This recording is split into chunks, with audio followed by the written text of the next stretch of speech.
샬롬. 성경과 성경의 땅 맴연구소의 유병성 목사입니다. 텔무기또 첫 번째 영상에서는 아마겟돈은 어디이며 이 아마겟돈에서 있었던 10가지 역사적 사건에 대하여 알아보았습니다.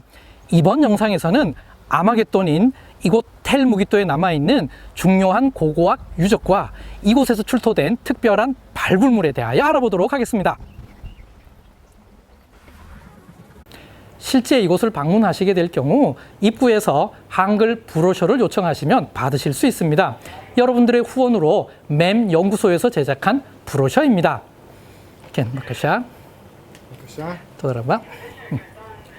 이 브로셔를 꼼꼼히 읽고 현장을 방문하시면 큰 도움을 받으실 수 있습니다. 텔무기또에는 많은 유적과 유물이 있지만 본 영상에서는 엄선된 일부분만 소개하도록 하겠습니다. 그럼 출발해 보겠습니다.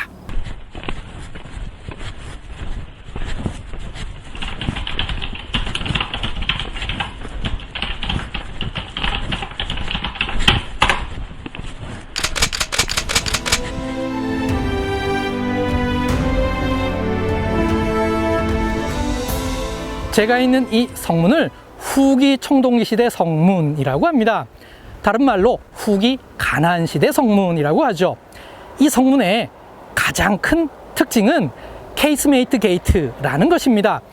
케이스가 서로 마주보고 있어서 붙여진 이름이죠.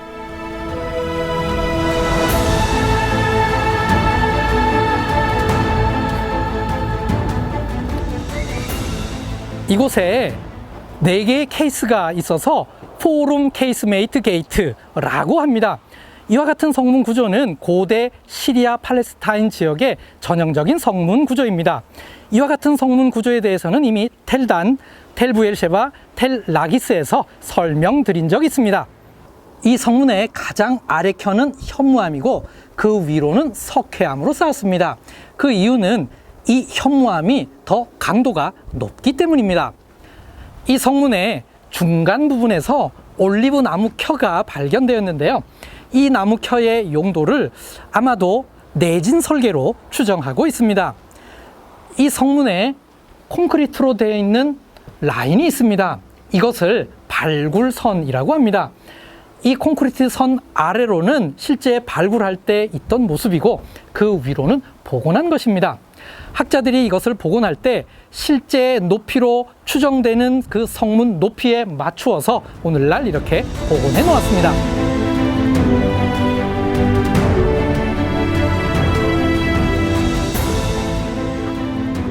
이곳은 중기 청동기 시대 궁전터입니다. 이 궁전은 후기 청동기 시대 때 가장 화려했을 것으로 추정되는데요. 그 이유는 이곳에서 많은 양의 상하 조각이 출토되었기 때문입니다. 그래서 이곳을 보물의 방이라고 부르고 있습니다. 이렇게 많은 양의 상하 조각이 출토되었다는 것은 당시 무기또가 얼마나 부유했는지를 보여주는 것입니다.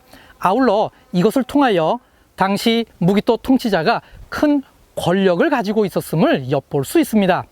이곳에서 발굴된 2가지를 소개해 드리겠습니다. 첫 번째는 상하 조각판입니다. 그룹, 즉 천사가 조각된 보좌 위에 왕이 앉아 있고 그의 발은 발등상, 즉 발판 위에 있습니다. 이를 통해 실제 왕이 어떤 모양으로 앉았었는지를 알 수 있습니다. 이사야 66장 1절에 하늘은 나의 보좌요 땅은 나의 발판이니 라는 표현이 있는데 이 발굴물을 통해 이 구절의 의미를 더 깊이 이해할 수 있게 되었습니다. 하나님을 온 우주의 왕임을 실제적인 이미지로 표현한 것입니다.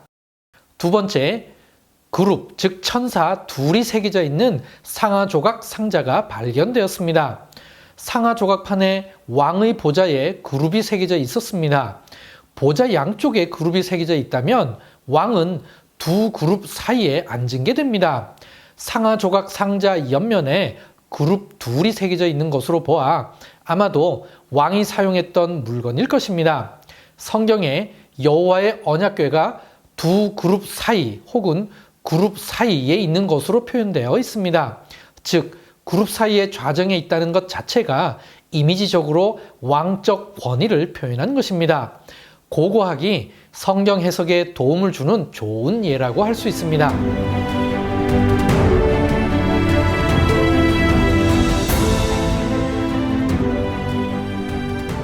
무기또는 철기 2시대, 즉 이스라엘 시대가 되면서 그 중요성이 더 커졌는데요. 솔로몬은 이곳에 병거성을 짓기도 했습니다. 제 뒤로 보이는 이 성문을 어떤 학자는 솔로몬 시대의 것으로 보기도 하고, 또 다른 학자들은 그보다는 후대인 아하방 혹은 여로보암 2세 때의 것으로 보기도 합니다. 이것은 성경적 맥시멀리스트와 미니멀리스트의 견해 차이이기도 합니다. 무기또의 철기 2시대 성문은 이중 성문 구조입니다. 제 뒤로 바깥 성문이 보이고 있는데요. 바깥 성문에서 안쪽 성문으로 가기 위해서는 직각으로 움직여야 했습니다. 이것은 성을 수비하기에 유리한 구조입니다. 안쪽 성문은 케이스가 6개 있는 케이스메이트 게이트인데요. 제 뒤쪽 왼쪽 부분은 중기청동기 궁전을 발굴하느라 해체되었었습니다. 그러다가 코로나 기간에 복원해 놓은 것입니다. 지금은 이곳을 걸어서 직접 통과할 수 있게 되어 있습니다.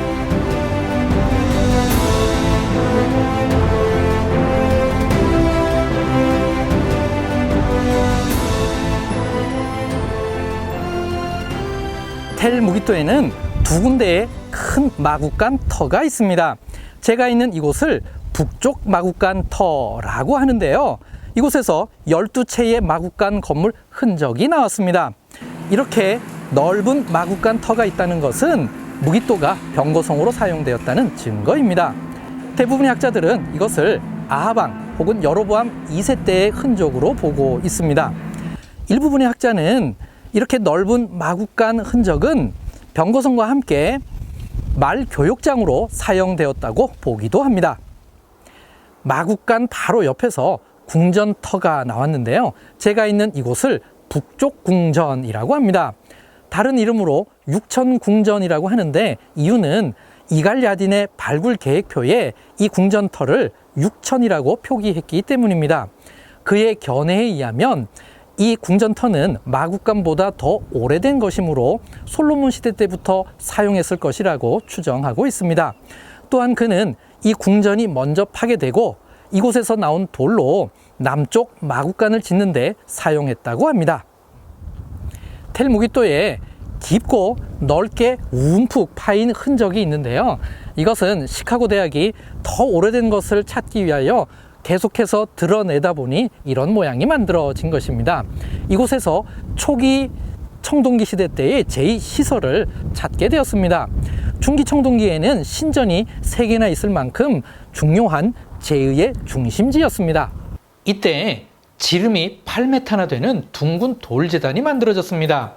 계단이 7개가 있었던 것으로 미뤄보아 현재 보이는 이 정도의 높이였을 것으로 추정하고 있습니다.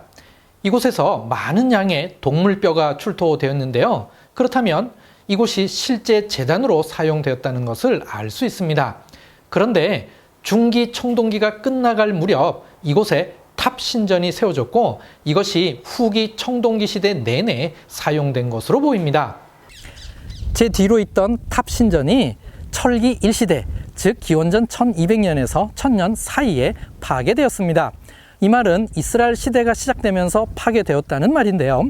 성경의 므낫세 지파는 출애굽 때 무기또를 점령하지 못하다가 이스라엘이 강성해진 후 점령했다고 했습니다. 그래서 학자들은 이 탑신전이 파괴된 시점과 이스라엘이 강성해진 후 무기또를 점령한 시점을 연관짓습니다. 그런데 안타깝게도 시카고 대학에서 이곳을 발굴하느라 모든 것을 드러낼 때 탑신전의 흔적도 사라지게 되었습니다. 그래서 지금은 그 흔적을 전혀 볼 수 없습니다.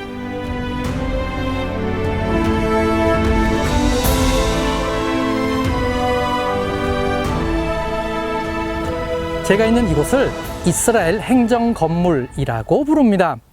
이곳에서 프로토이오닉 양식 머릿돌이 7개 출토되었는데요. 그래서 이 양식을 이스라엘 양식이라고도 부릅니다. 이 건물 맞은편에서 이스라엘의 전형적인 주거 양식인 사방 구조 집도 출토되었습니다. 그래서 이곳에서 출토되어진 양식과 이스라엘 시대와 연관 짓는 것입니다. 자, 그럼 다시 사일로 쪽으로 이동해 보겠습니다. 이것이 무기또의 사일로, 즉 곡물 저장소입니다.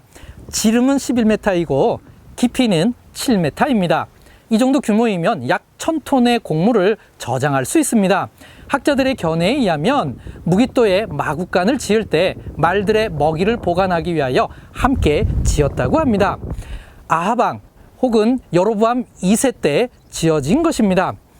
발굴할 때 돌과 돌 사이에서 집과 곡물이 나와서 이 견해를 뒷받침해 줍니다. 제가 있는 이곳은 남쪽 궁전터입니다. 사일로 바로 뒤쪽에 있습니다. 이 궁전도 마구간보다 더 오래된 것이므로 어쩌면 솔로몬 시대 때부터 사용되었을 수 있는 중요한 궁전입니다. 그런데 안타깝게도 시카고 대학에서 이곳을 발굴할 때 모든 것을 드러내어서 오늘날에는 그 궁전의 극히 일부분만 볼 수 있습니다. 제 오른쪽에 있는 이것이 궁전의 입구입니다. 1904년도에 독일의 고고학자 고틀리브 슈마커는 이곳에서 아주 특별한 것을 발견했는데요. 고대 히브리어가 적힌 인장이었습니다. 레 쉐마 에베드 여로보암이라고 적혀 있었는데 뜻은 여로보암의 신하 쉐마의 것입니다. 여기서 말하는 여로보암은 여로보암 2세인데요. 이스라엘 왕의 이름이 적힌 인장으로서는 가장 오래된 것입니다. 슈마커는 이 기념비적인 발견물을 당시 이스탄불에 있는 터키의 술탄에게 선물로 주었습니다. 그런데 안타깝게도 그 이후 이 인장이 어디 있는지 아무도 모르고 있습니다. 다행인 것은 그가 선물로 주기 전에 본을 떠놓은 것이 있어서 이 인장의 복제품이 오늘날까지 전해지고 있습니다. 진품이 어디에 있는지 아직까지 수수께끼입니다. 이곳은 남쪽 마구간 터입니다. 이곳에서 5채의 마구간 건물 흔적이 나왔습니다. 이 마구간은 훈련장과 바로 연결되는 구조였습니다. 이것 또한 시카고 대학이 발굴할 때 모든 것을 드러내서 흔적이 모두 없어졌었는데요. 당시의 촬영에는 사진과 기록을 근거로 해서 마구간의 한 채를 복원해 놓았습니다. 그래서 당시의 모습을 짐작할 수 있습니다.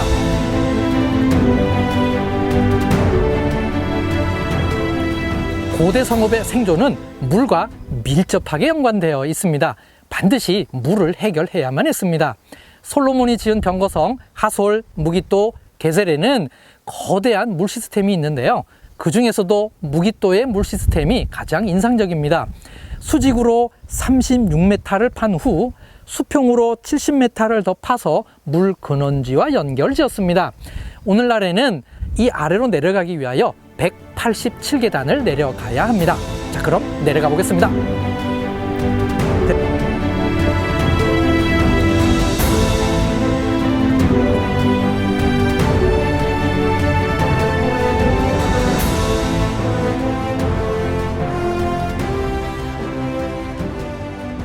이것이 물 근원지입니다. 비가 오는 겨울에는 물의 양이 많아져서 방금 통과한 터널이 물에 잠기기도 합니다. 이곳은 이미 성 바깥입니다. 성 바깥에서 이곳으로 접근할 수 있는 곳은 돌로 막고 흙으로 덮어 감추어서 적들이 발견하지 못하게 했습니다. 성 안에서는 터널을 통해서 이곳으로부터 물을 안정적으로 공급받는 시스템입니다. 무기또의 물 시스템은 아하방 때의 것으로 추정하고 있습니다. 이곳에서 다시 바깥으로 나가기 위해서는 77개의 계단을 통해 올라가야 합니다.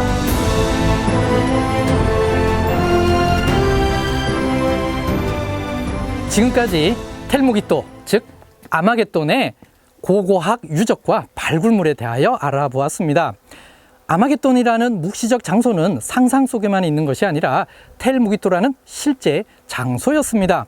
이곳에서 긴 역사 동안 군사적 충돌이 반복되면서 생긴 종말론적 개념임을 알아보았습니다.